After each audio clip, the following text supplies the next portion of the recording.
So we get it. Jesus was the fulfillment of all the covenants between God and his people. But Jesus' coming was never just about fulfilling God's promises to his people. He came to forge a new promise, a new covenant. The prophet Jeremiah wrote, "The days are coming when I, your God, will make a new covenant, and I will put my law in their minds and write it on their hearts." The prophet Ezekiel wrote, "I, your God, will give you a new heart and put a new spirit within you and move you to keep my decrees." See, God's heart really broke for his people.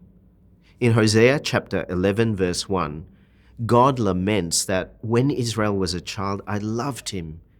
And out of Egypt I called my son, but the more they were called, the more they went away from me.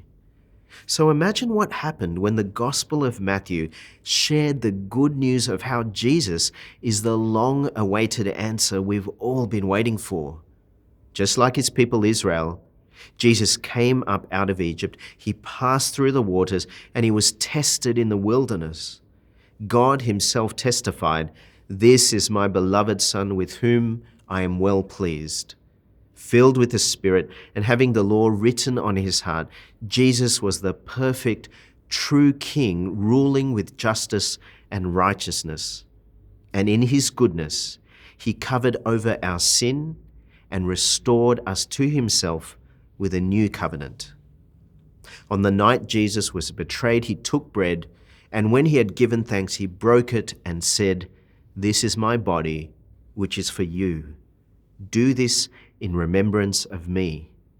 In the same way, after supper, he took the cup, saying, "This cup is the new covenant in my blood.